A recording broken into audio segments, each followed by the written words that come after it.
কফ হলো গলার অস্বস্তিকর পিচ্ছিল পদার্থ। গলার গ্ল্যান্ডগুলো দিনে প্রায় 1 থেকে 2 লিটার কফ তৈরি করে। শ্বাসনালী কোনো কারণে প্রয়োজনের অতিরিক্ত কফ তৈরি করলে আমরা গলায় অস্বস্তিকর কফের অনুভূতি পাই। কফ হলো কাশি সৃষ্টির জন্য অন্যতম একটি কারণ।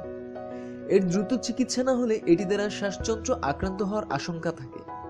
চিকিৎসকের কাছে যাওয়ার আগে ঘরোয়া কিছু উপায়ে এই সর্দি কফ দূর করা যায় সহজেই। চলুন তাহলে দেরি না করে জেনে নেই কিভাবে ঘরোয়া উপায়ে সর্দি কফ দূর করা যায়। আদা।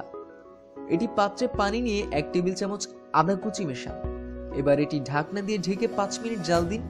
বলক আসলে এতে সামান্য মধু দিয়ে দিন। দিনে 3 বার এই পানীয়টি পান করুন।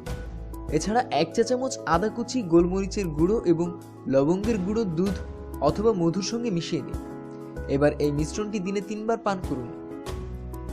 1 টুকরো আদা নিয়ে মুখে চাবাতে পারেন। আদার রস বুকের কফ সরিয়ে ফেলে আরাম দেয়। হলুদ।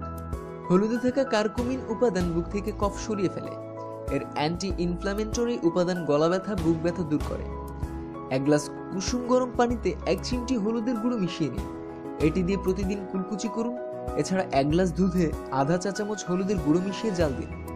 এর সঙ্গে 2 চা চামচ মধু এবং 1 চিমটি গোলমরিচের গুঁড়ো মেশান। এই দুধ দিনে 2 থেকে 3 বার পান করুন। লবণ শ্বাসতন্ত্র থেকে কফ দূর করে দেয়।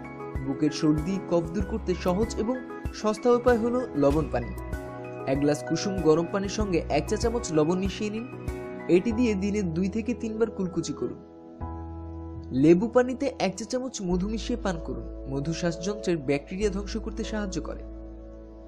আধা কাপ পেঁয়াজের রস, আধা কাপ লেবুর রস, মধু আধা কাপ এবং একই পরিমাণ পানি একসঙ্গে চুলায় জাল দিন। কিছুটা গরম হলে নামিয়ে ফেলুন। কুসুম এই পানি দিনে 3 বার পান করুন, আরাম পাবেন।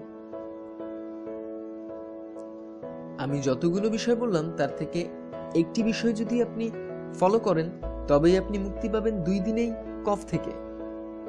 এই সংক্রান্ত আরো বিস্তারিত তথ্যের জন্য সাবস্ক্রাইব করুন। ধন্যবাদ।